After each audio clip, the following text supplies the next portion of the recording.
Welcome ਦੋਸਤੋ learn better channel ਵਿੱਚ ਤੁਹਾਡਾ ਸਵਾਗਤ ਹੈ। ਅੱਜ ਅਸੀਂ ਬੇਸਿਕ ਕਨਸੈਪਟ ਸਮਝਾਂਗੇ। ਇੰਡੀਅਨ ਕਨਸਟੀਟਿਊਸ਼ਨ ਹੈ ਕਿ ਇਹ ਐਕਚੁਅਲੀ ਬੇਸਿਕ ਚੀਜ਼ ਹੈ ਜਿਹੜੀ ਇੰਡੀਅਨ ਪੋਲਿਟੀ ਦੇ ਵਿੱਚ ਪੜ੍ਹੀ ਜਾਂਦੀ ਹੈ।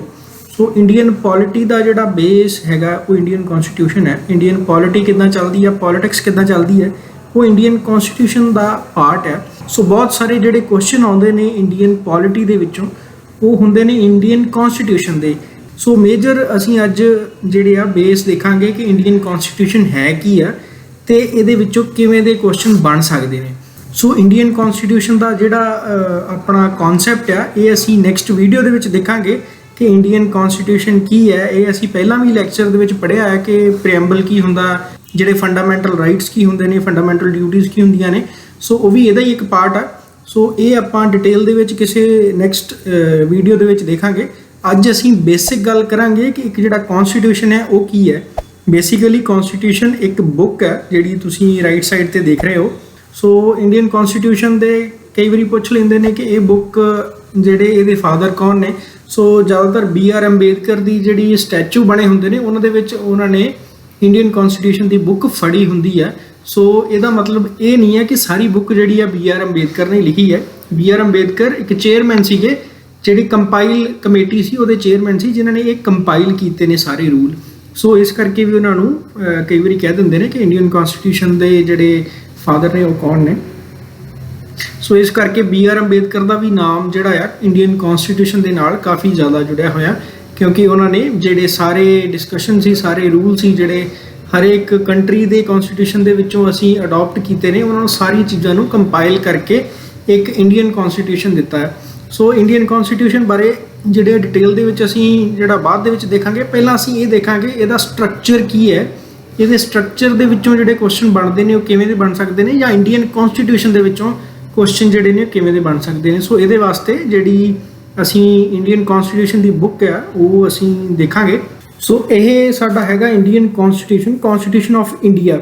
ਇਹਦੇ ਵਿੱਚ ਅਸੀਂ ਦੇਖਾਂਗੇ ਇਹ ਐਜ਼ ਔਨ ਮਈ 2022 ਦੇ ਵਿੱਚ ਜਿਹੜਾ ਅਮੈਂਡ ਹੋ ਕੇ ਜੋ ਬਣਿਆ ਹੈ ਉਹ ਸਾਡੀ ਹੈਗੀ ਹੈ। ਜਿੰਨੀਆਂ ਵੀ ਅਮੈਂਡਮੈਂਟਸ ਨੇ ਉਹ ਵੀ ਸਾਰੀਆਂ ਇਹਦੇ ਵਿੱਚ ਐਡਡ ਨੇ। ਸੋ ਇਹਦਾ ਲਿੰਕ ਜਿਹੜਾ ਮੈਂ ਡਿਸਕ੍ਰਿਪਸ਼ਨ ਦੇ ਵਿੱਚ ਦੇ ਦਾਂਗਾ ਤਾਂ ਕਿ ਤੁਸੀਂ ਵੀ ਇਹਨੂੰ ਦੇਖ ਸਕੋ ਇਹਦੇ ਵਿੱਚ। ਸੋ ਕਨਸਟੀਟਿਊਸ਼ਨ ਆਫ ਇੰਡੀਆ ਦਾ ਕੰਟੈਂਟ ਕੀ ਹੈ, ਇਹਦੇ ਵਿੱਚ ਜਿਹੜੇ ਕੰਟੈਂਟ ਦਿੱਤੇ ਨੇ ਇਹਨਾਂ ਨੂੰ ਸਮਝਣ ਦੀ ਲੋੜ ਹੈ ਕਿ ਇਹ ਕਿਹੜੀ ਕੈਟਾਗਰੀ ਵਾਈਜ਼ ਦਿੱਤੇ ਨੇ। ਇੱਕ ਤਾਂ ਦਿੱਤੇ ਨੇ ਪਾਰਟ ਵਾਈਜ਼, ਇੱਕ ਤਾਂ ਲਿਖਿਆ ਪਾਰਟ 1, ਪਾਰਟ 2, ਪਾਰਟ 3। ਹੁਣ ਜਿਹੜੇ ਕੁਐਸਚਨ ਬਣਦੇ ਨੇ ਇੰਡੀਅਨ ਕਨਸਟੀਟਿਊਸ਼ਨ ਦੇ, ਜਿਹੜੇ ਵਨ ਵਰਡ ਜਿਹੜੇ MCQs ਹੁੰਦੇ ਨੇ, ਉਹਨਾਂ ਦੇ ਵਿੱਚ ਕਾਫੀ ਵਾਰੀ ਪੁੱਛਿਆ ਜਾਂਦਾ ਹੈ ਕਿ ਇੰਡੀਅਨ ਕਨਸਟੀਟਿਊਸ਼ਨ ਦੇ ਪਾਰਟਸ ਕਿੰਨੇ ਨੇ। ਸੋ ਸਾਨੂੰ ਕੰਟੈਂਟ ਤੋਂ ਹੀ ਅੱਧੇ ਕੁਐਸਚਨ ਜਿਹੜੇ ਨੇ ਉਹ ਸਮਝ ਆ ਜਾਂਦੇ ਨੇ ਕਿ ਕੰਟੈਂਟ ਇਹਦਾ ਬਹੁਤ ਜ਼ਰੂਰੀ ਹੈ ਕਨਸਟੀਟਿਊਸ਼ਨ ਆਫ ਇੰਡੀਆ ਦਾ। ਇਹਦੇ ਕੰਟੈਂਟ ਦੇ ਵਿੱਚੋਂ ਹੀ ਨਿਕਲ ਕੇ ਆਏਗਾ ਕਿ ਪਾਰਟਸ ਕਿੰਨੇ ਨੇ। ਫਿਰ ਇਹਦੇ ਸੈਕੰਡ ਜਿਹੜੀ ਹੈ ਉਹ ਚੀਜ਼ ਹੈ ਆਰਟੀਕਲਸ। ਸੋ ਜਿਹੜੀ ਵੀ ਚੀਜ਼ ਦਿੱਤੀ ਹੈ ਉਹ ਆਰਟੀਕਲ ਨੰਬਰ ਵਾਈਜ਼ ਦਿੱਤੀ ਹੈ। ਸੋ ਪਹਿਲਾ ਤਾਂ ਆ ਗਿਆ ਸਾਡੇ ਕੋਲ ਪ੍ਰੀਐਮਬਲ, ਜਿਹੜਾ ਸਟਾਰਟ ਹੁੰਦਾ ਹੈ ਇੰਡੀਅਨ ਕਨਸਟੀਟਿਊਸ਼ਨ ਉਹ ਪ੍ਰੀਐਮਬਲ ਤੋਂ ਸਟਾਰਟ ਹੁੰਦਾ। ਉਹਦੇ ਵਿੱਚ ਅੱਗੇ ਪਾਰਟ ਵਾਈਜ਼ ਡਿਵਾਈਡ ਕੀਤੇ ਨੇ ਕਿ ਕਿਹੜਾ ਪਾਰਟ ਹੈ। ਪਾਰਟ 1 ਹੈ ਦ ਯੂਨੀਅਨ ਐਂਡ ਇਟਸ ਟੈਰੀਟਰੀ। ਸੋ ਇਹਦੇ ਵਿੱਚ ਸਟੇਟਾਂ ਤੇ ਯੂਨੀਅਨਸ ਦੱਸੀਆਂ ਨੇ, ਉਹਦੀ ਟੈਰੀਟਰੀ ਡਿਫਾਈਨ ਕੀਤੀ ਹੈ, ਉਹਦੀ ਬਾਉਂਡਰੀਜ਼ ਜਿਹੜੀਆਂ ਨੇ ਉਹ ਵੀ ਡਿਫਾਈਨ ਕੀਤੀਆਂ ਨੇ। ਸੋ ਸਾਰੀਆਂ ਜਿਹੜੀਆਂ ਸਟੇਟਾਂ ਤੇ ਯੂਨੀਅਨ ਟੈਰੀਟਰੀਜ਼ ਨੇ ਉਹਨਾਂ ਦਾ ਨਾਮ ਤੇ ਟੈਰੀਟਰੀ ਹੈ। ਦੈਨ ਐਡਮਿਸ਼ਨ ਔਰ ਐਸਟੈਬਲਿਸ਼ਮੈਂਟ ਆਫ ਨਿਊ ਸਟੇਟ, ਨਵੀਂ ਸਟੇਟ ਜੇ ਬਣਨੀ ਹੋਵੇ ਉਹ ਕਿਵੇਂ ਬਣੇਗੀ। ਇਹਦੇ ਵਿੱਚ ਸਾਰੇ ਜਿਹੜੇ ਰੂਲ ਨੇ ਉਹ ਡਿਫਾਈਨ ਨੇ ਕਿ ਕਿਹੜੀ ਮੈਜੋਰਿਟੀ ਚਾਹੀਦੀ ਹੈ, ਕਿਹਦੇ ਵਿੱਚ ਕਾਨੂੰਨ ਪਾਸ ਹੋਏਗਾ, ਵਿਧਾਨ ਸਭਾ 'ਚ ਕਰਨਾ ਪਏਗਾ ਜਾਂ ਪਾਰਲੀਮੈਂਟ ਦੇ ਵਿੱਚ ਇਹਨੂੰ ਕਰਨਾ ਪਏਗਾ, ਕਿੰਨੀ ਮੈਜੋਰਿਟੀ ਚਾਹੀਦੀ ਹੈ। ਸੋ ਇਹ ਚੀਜ਼ਾਂ ਇਹਦੇ ਵਿੱਚ ਡਿਫਾਈਨ ਹੈ ਆਰਟੀਕਲ ਨੰਬਰ 2 ਦੇ ਵਿੱਚ। ਦੈਨ 2A ਹੈ, ਇਹ ਮਤਲਬ ਹੈ ਕਿ ਇਹ ਬਾਅਦ ਦੇ ਵਿੱਚ ਅਮੈਂਡ ਹੋ ਕੇ ਇਹਦੇ ਵਿੱਚ ਐਡ ਕੀਤਾ ਗਿਆ ਹੈ। ਸੋ ਕਈ ਵਾਰੀ ਇਹਨਾਂ ਨੂੰ ਓਮਿਟ ਵੀ ਕੀਤਾ ਜਾਂਦਾ ਹੈ ਕਿ ਇਹ ਚੀਜ਼ ਹੁਣ ਡਿਲੀਟ ਕਰ ਦਿੱਤੀ ਗਈ ਆ। ਓਮਿਟ ਕਰ ਦਿੱਤਾ ਮਤਲਬ ਕਨਸਟੀਟਿਊਸ਼ਨ ਦੇ ਵਿੱਚੋਂ ਇਹਨੂੰ ਡਿਲੀਟ ਕਰ ਦਿੱਤਾ ਗਿਆ।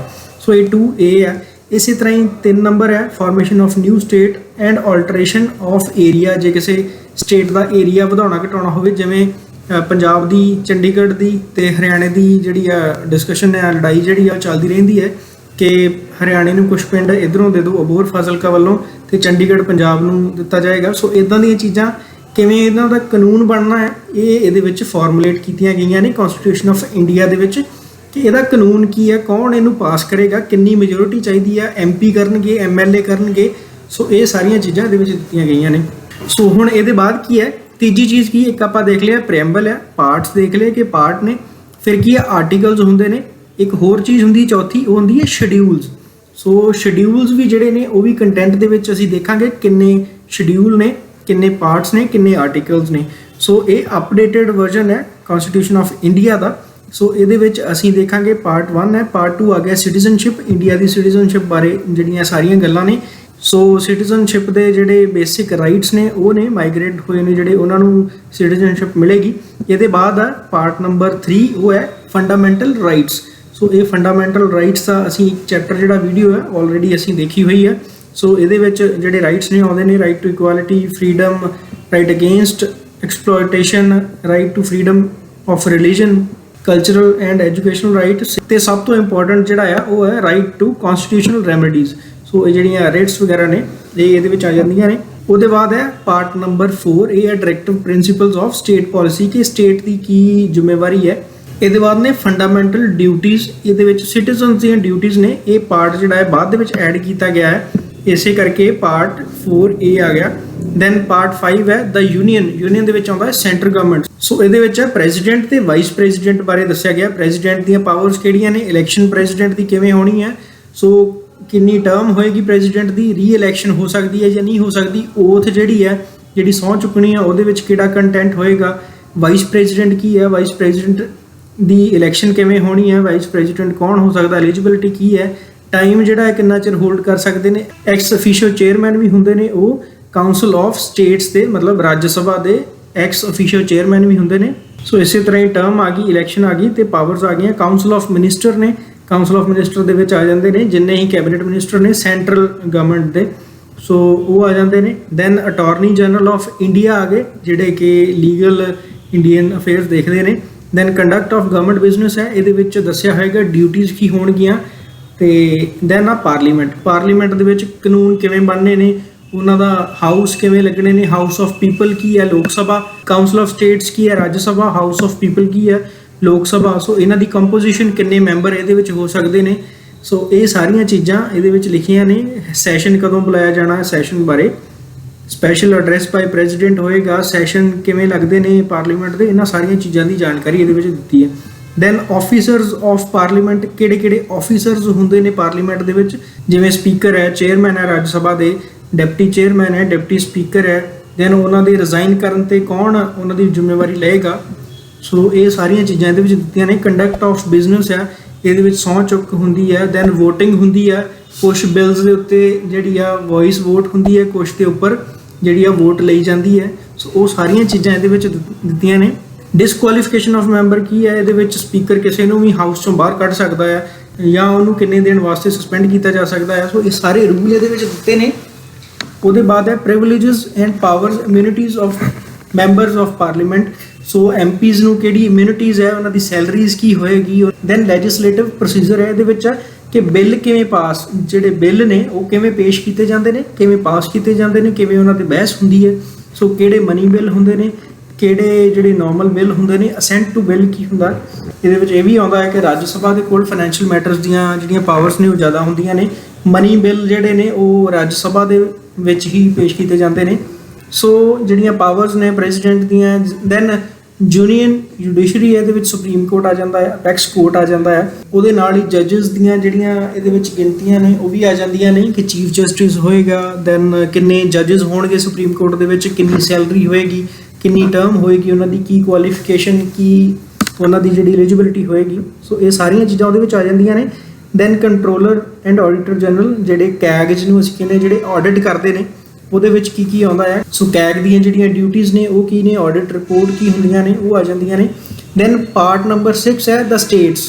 ਹੁਣ ਇਹ ਜਿਹੜਾ ਅਸੀਂ ਪਹਿਲਾਂ ਦੇਖਿਆ ਸੀ ਇਹ ਸੀ ਸੈਂਟਰ ਗਵਰਨਮੈਂਟ ਨੂੰ ਲੈ ਕੇ, ਹੁਣ ਸਟੇਟ ਦੇ ਵਿੱਚ ਜਿਹੜੀਆਂ ਵੀ ਚੀਜ਼ਾਂ ਹੋਣਗੀਆਂ ਸਟੇਟ ਗਵਰਨਮੈਂਟ ਨੂੰ ਚਲਾਉਣ ਦੀਆਂ, ਜਿਹੜੀ ਮਸ਼ੀਨਰੀ ਹੈ ਸਟੇਟ ਗਵਰਨਮੈਂਟ ਦੀ, ਉਹ ਸਾਰੀ ਇਹਦੇ ਵਿੱਚ ਡਿਫਾਈਨ ਹੋਏਗੀ। ਇਹਦੇ ਵਿੱਚ CM ਆਏਗਾ, ਦੈਨ ਗਵਰਨਰ ਆਏਗਾ, ਗਵਰਨਰ ਆਫ ਦ ਸਟੇਟ ਹੁੰਦੇ ਨੇ ਹੈੱਡ, ਜਿਵੇਂ ਉਧਰ ਪ੍ਰੈਜ਼ੀਡੈਂਟ ਹੈ, ਇੱਧਰ ਗਵਰਨਰ ਨੇ, ਉਧਰ PM ਹੈ, ਇੱਧਰ CM ਹੈ।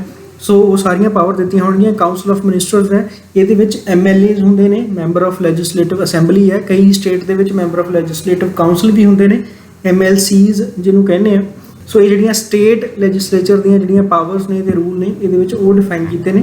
ਦੈਨ ਇਹਦੇ ਵਿੱਚ ਜਿਵੇਂ ਉਹਦੇ ਵਿੱਚ ਆਇਆ ਸੀ ਆਪਣੇ ਕੋਲ ਜੁਡੀਸ਼ਰੀ ਦੇ ਵਿੱਚ ਸੁਪਰੀਮ ਕੋਰਟ ਆਇਆ ਸੀ, ਦੈਨ ਹੁਣ ਸਟੇਟਸ ਦੇ ਵਿੱਚ ਹਾਈ ਕੋਰਟਸ ਆਏਗਾ। ਹਾਈ ਕੋਰਟ ਦੇ ਕਿੰਨੇ ਜੱਜਸ ਹੋਣਗੇ, ਕਿੰਨੀ ਉਹਨਾਂ ਦੀ ਸੈਲਰੀ ਹੋਏਗੀ, ਸੋ ਇਹ ਸਾਰੀਆਂ ਚੀਜ਼ਾਂ ਇਹਦੇ ਵਿੱਚ ਆਉਂਦੀਆਂ ਨੇ।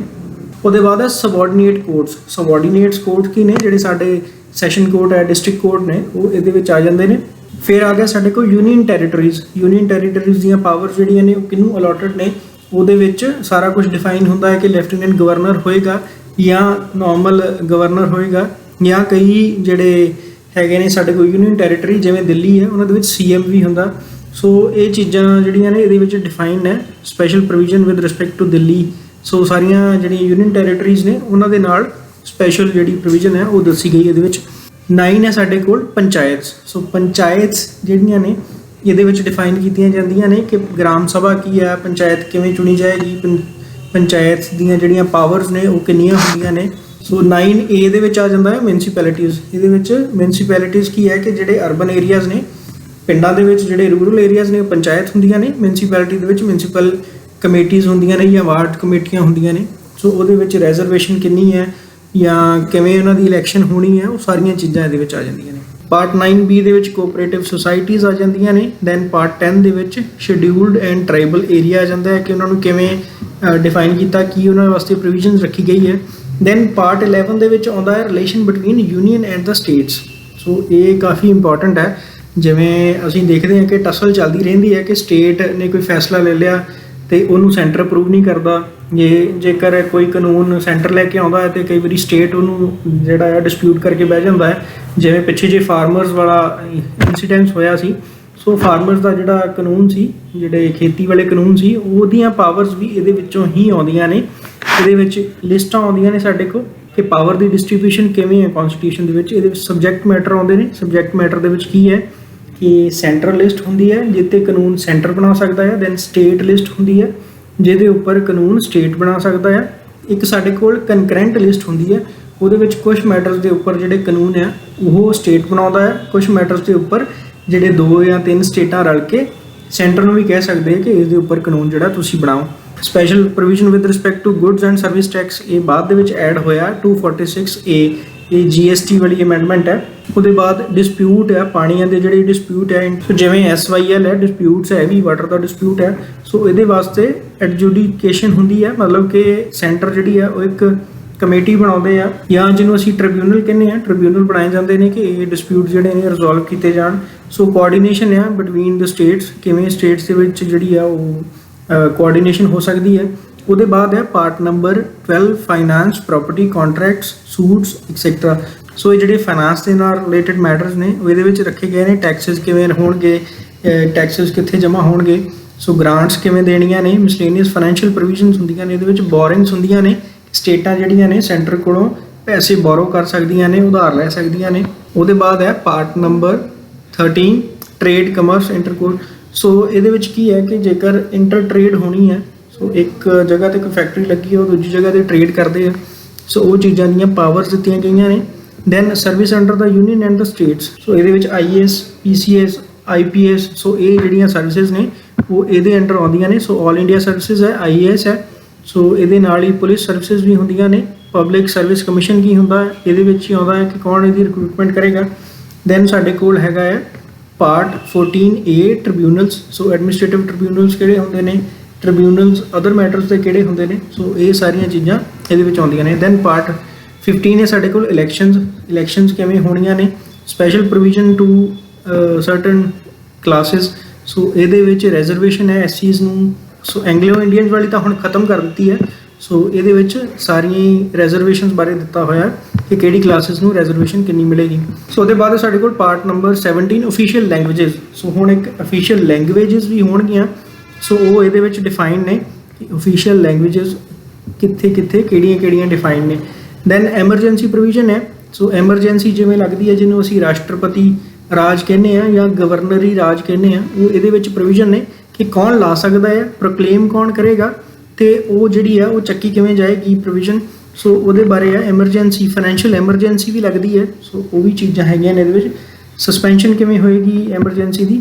ਦੈਨ ਉਹਦੇ ਬਾਅਦ ਹੈ ਪਾਰਟ 19 ਮਿਸਲੇਨੀਅਸ। ਇਹਦੇ ਵਿੱਚ ਪ੍ਰੋਟੈਕਸ਼ਨਸ ਹੈ, right privileges of the ruler of Indian states ਨੇ। ਸੋ ਇਹ ਹੁਣ ਖਤਮ ਹੋ ਚੁੱਕਾ ਹੈ। ਇੰਡੀਅਨ ਸਟੇਟਸ ਦੇ ਰੂਲਰ ਅਸੀਂ ਕਹਿੰਦੇ ਹਾਂ ਜਿਹੜੇ ਰਾਜੇ ਮਹਾਰਾਜੇ ਸੀ ਪਹਿਲਾਂ, ਉਹਨਾਂ ਨੂੰ ਕੁਝ ਰਾਈਟਸ ਦਿੱਤੇ ਸੀ। ਦੈਨ ਅਮੈਂਡਮੈਂਟਸ ਨੇ, ਇਹ ਆਰਟੀਕਲ 368 ਕਾਫੀ ਇੰਪੋਰਟੈਂਟ ਹੈ। ਪਾਵਰਸ ਆਫ ਪਾਰਲੀਮੈਂਟ ਹੈ ਕਿ ਕਿਵੇਂ ਅਮੈਂਡਮੈਂਟਸ ਜਿਹੜੀਆਂ ਨੇ ਲੈ ਕੇ ਆਈਆਂ ਜਾਂਦੀਆਂ ਨੇ। ਇਸੇ ਕਨਸਟੀਟਿਊਸ਼ਨ ਨੂੰ ਜਿਹਨੂੰ ਅਸੀਂ ਪੜ੍ਹ ਰਹੇ ਹਾਂ ਇਹਨੂੰ ਕਿਵੇਂ ਅਮੈਂਡ ਕੀਤਾ ਜਾ ਸਕਦਾ ਹੈ। ਸੋ ਇਹ ਪਾਵਰਸ ਨੇ। ਸੋ ਇੰਡੀਅਨ ਕਨਸਟੀਟਿਊਸ਼ਨ ਨੂੰ ਇਹਦੇ ਪੁਆਇੰਟ ਕਰਕੇ ਕਿਹਾ ਜਾਂਦਾ ਹੈ ਕਿ ਇਹ ਫਲੈਕਸੀਬਲ ਹੈ। ਅਦਰਵਾਈਜ਼ ਇੰਡੀਅਨ ਕਨਸਟੀਟਿਊਸ਼ਨ ਜਿਹੜਾ ਹੈ ਕਾਫੀ ਰਿਜਿਡ ਮੰਨਿਆ ਜਾਂਦਾ ਹੈ, ਬਟ ਇਹਦੇ ਵਿੱਚ ਪ੍ਰੋਵੀਜ਼ਨ ਰੱਖੀ ਗਈ ਹੈ ਕਿ ਇਹਨੂੰ ਅਸੀਂ ਅਮੈਂਡ ਕਰ ਸਕਦੇ ਹਾਂ, ਇਸ ਕਰਕੇ ਇਹਨੂੰ ਫਲੈਕਸੀਬਲ ਵੀ ਕਿਹਾ ਜਾਂਦਾ ਹੈ। ਦੈਨ ਪਾਰਟ ਨੰਬਰ 21 ਹੈ ਟੈਂਪਰੇਰੀ ਟ੍ਰਾਂਜੀਸ਼ਨਲ ਐਂਡ ਸਪੈਸ਼ਲ ਪ੍ਰੋਵੀਜ਼ਨਸ। ਸੋ ਇਹਦੇ ਵਿੱਚ ਕਾਫੀ ਪ੍ਰੋਵੀਜ਼ਨਸ ਰੱਖੀਆਂ ਗਈਆਂ ਨੇ, ਜਿਵੇਂ ਨਾਰਥ ਈਸਟਰਨ ਸਟੇਟਸ ਨੇ ਉਹਨਾਂ ਵਾਸਤੇ ਪ੍ਰੋਵੀਜ਼ਨਸ ਰੱਖੀਆਂ ਗਈਆਂ ਨੇ। ਉਹਦੇ ਬਾਅਦ ਹੈ final part number 22 short title commencement authorities. So ਇਹ ਟਾਈਟਲਸ ਨੇ ਕਿ ਕਿਹੜੇ ਟਾਈਟਲਸ ਦਿੱਤੇ ਜਾਂਦੇ ਨੇ, ਰਿਪੀਲ ਕਿਵੇਂ ਕੀਤੇ ਜਾਂਦੇ ਨੇ, ਸੋ ਉਹ ਚੀਜ਼ਾਂ ਨੇ। ਸੋ ਇਹ ਹੋ ਗਏ ਸਾਡੇ ਪਾਰਟਸ। ਸੋ ਪਾਰਟ ਕਿੰਨੇ ਨੇ ਹੁਣ ਤੱਕ? 22 22 ਪਾਰਟਸ ਨੇ। ਤੇ ਅੱਗੇ ਆ ਗਿਆ ਸਾਡੇ ਕੋਲ ਆਰਟੀਕਲਸ। ਸੋ ਆਰਟੀਕਲਸ 395 ਆਰਟੀਕਲਸ ਨੇ ਸਾਡੇ ਕੋਲ ਇੰਡੀਅਨ ਕਨਸਟੀਟਿਊਸ਼ਨ ਦੇ ਵਿੱਚ। ਹੁਣ ਆ ਸ਼ਡਿਊਲਸ। ਸੋ ਸ਼ਡਿਊਲਸ ਦੇ ਵਿੱਚ ਨੇ ਸਾਡੇ ਕੋਲ ਟੋਟਲ 12 ਸ਼ਡਿਊਲਸ ਨੇ। ਸੋ 12 ਸ਼ਡਿਊਲਸ ਦੇ ਵਿੱਚੋਂ ਕਾਫੀ ਜਿਹੜੇ ਇੰਪੋਰਟੈਂਟ ਨੇ, ਜਿਹੜੇ ਕੁਐਸਚਨ ਪੁੱਛੇ ਜਾਂਦੇ ਨੇ ਉਹ ਜ਼ਿਆਦਾਤਰ ਨੇ, ਉਹ ਹੈ 7th ਸ਼ਡਿਊਲ, ਜਿਹਦੇ ਵਿੱਚ ਆਉਂਦੀਆਂ ਨੇ ਲਿਸਟਾਂ ਆਉਂਦੀਆਂ ਨੇ, ਲਿਸਟ 1 ਲਿਸਟ 2 ਲਿਸਟ 3 ਜਿਹੜੀ ਹੈ ਯੂਨੀਅਨ ਲਿਸਟ ਹੈ ਜਿਹਦੇ ਵਿੱਚ ਪਾਵਰਸ ਹੈ ਯੂਨੀਅਨ ਕੋਲ, ਸਟੇਟ ਲਿਸਟ ਹੈ ਜਿਹਦੇ ਵਿੱਚ ਪਾਵਰਸ ਨੇ ਸਟੇਟ ਕੋਲ, ਤੇ ਕੰਕਰੈਂਟ ਲਿਸਟ ਹੈ ਜਿਹਦੀਆਂ ਪਾਵਰਸ ਜਿਹੜੀਆਂ ਨੇ ਉਹ ਡਿਫਾਈਨ ਨੇ ਕਿ ਕਿਹੜੇ ਕਾਨੂੰਨ ਜਿਹੜਾ ਹੈ ਕਿਹੜੇ ਮੈਟਰ ਦੇ ਉੱਪਰ ਕਿਹੜਾ ਕਾਨੂੰਨ ਬਣਾ ਸਕਦਾ ਹੈ ਪਾਰਲੀਮੈਂਟ, ਸੈਂਟਰਲ ਗਵਰਨਮੈਂਟ ਜਾਂ ਸਟੇਟ ਗਵਰਨਮੈਂਟ। ਦੈਨ ਕੁਐਸਚਨ ਕਾਫੀ ਵਾਰੀ ਪੁੱਛਿਆ ਗਿਆ ਕਿ ਲੈਂਗੁਏਜਸ ਕਿਹੜੇ ਸ਼ਡਿਊਲ ਦੇ ਵਿੱਚ ਡਿਫਾਈਨ ਨੇ। ਸੋ 8th ਸ਼ਡਿਊਲ ਹੈ ਜਿਹਦੇ ਵਿੱਚ ਲੈਂਗੁਏਜਸ ਡਿਫਾਈਨਡ ਨੇ ਕਿ ਕਿੰਨੀਆਂ ਲੈਂਗੁਏਜਸ ਅਫੀਸ਼ੀਅਲ ਲੈਂਗੁਏਜਸ ਹੁਣ ਤੱਕ ਨੇ। ਦੈਨ ਪੰਚਾਇਤਸ ਤੇ ਮਿਊਨਿਸਪੈਲਿਟੀਜ਼ ਨੂੰ ਲੈ ਕੇ ਜਿਹੜਾ ਸ਼ਡਿਊਲ ਹੈ 11th ਤੇ 12th, ਇਹ ਵੀ ਜਿਹੜਾ ਆ ਇਹ ਕਾਫੀ ਵਾਰੀ ਪੁੱਛਿਆ ਜਾਂਦਾ ਹੈ। ਸੋ ਇਹਨਾਂ ਦੀ ਜਿਹੜੀ ਅਮੈਂਡਮੈਂਟ ਹੈ ਉਹ ਵੀ ਕਾਫੀ ਇੰਪੋਰਟੈਂਟ ਹੈ ਕਿ ਪੰਚਾਇਤੀ ਰਾਜ ਜਿਹੜੇ ਇੰਸਟੀਟਿਊਸ਼ਨ ਨੇ ਉਹ ਕਿਹੜੀ ਅਮੈਂਡਮੈਂਟਸ ਦੇ ਨਾਲ ਜਿਹੜੇ ਆ ਉਹ ਇੰਟਰੋਡਿਊਸ ਕੀਤੇ ਗਏ ਸੀ। ਉਹਦੇ ਬਾਅਦ ਸ਼ੁਰੂ ਹੁੰਦਾ ਹੈ ਸਾਡਾ ਮੇਨ ਕਨਸਟੀਟਿਊਸ਼ਨ ਆਫ ਇੰਡੀਆ, ਜਿਵੇਂ ਕਿ ਪ੍ਰੈਂਬਲ, ਸਟਾਰਟਿੰਗ ਦੇ ਵਿੱਚ ਪ੍ਰੈਂਬਲ ਆਉਂਦਾ ਹੈ। ਸੋ ਇਹ ਚੀਜ਼ ਹੈ ਬੇਸਿਕ ਜਿਹੜਾ ਸਟਰਕਚਰ ਹੈ ਸਾਡਾ ਇੰਡੀਅਨ ਕਨਸਟੀਟਿਊਸ਼ਨ ਦਾ। ਸੋ ਇੰਡੀਅਨ ਕਨਸਟੀਟਿਊਸ਼ਨ ਦੇ ਕੰਟੈਂਟ ਜਿਹੜਾ ਸਾਡੇ ਕੋਲ ਆਉਂਦਾ ਆ, ਇਹਦੇ ਵਿੱਚੋਂ ਹੀ ਕਾਫੀ ਕੁਐਸਚਨ ਜਿਹੜੇ ਆ ਉਹ ਨਿਕਲ ਕੇ ਆ ਜਾਂਦੇ ਨੇ।